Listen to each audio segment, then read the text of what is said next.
لہذا تم مجھے یاد رکھو، میں تمہیں یاد رکھوں گا، اور میرا شکر ادا کرو، کفران نعمت نہ کرو۔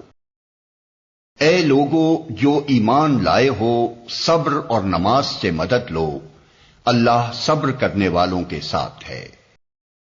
اور جو لوگ اللہ کی راہ میں مارے جائیں انہیں مردہ نہ کہو، ایسے لوگ تو حقیقت میں زندہ ہیں مگر تمہیں ان کی زندگی کا شعور نہیں ہوتا۔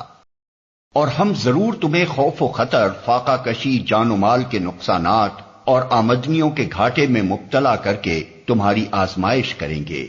ان حالات میں جو لوگ صبر کریں اور جب کوئی مصیبت پڑے تو کہیں کہ ہم اللہ ہی کے ہیں اور اللہ ہی کی طرف ہمیں پلٹ کر جانا ہے، انہیں خوشخبری دے دو، ان پر ان کے رب کی طرف سے بڑی عنایات ہوں گی، اس کی رحمت ان پر سایہ کرے گی، اور ایسے ہی لوگ راست رو ہیں۔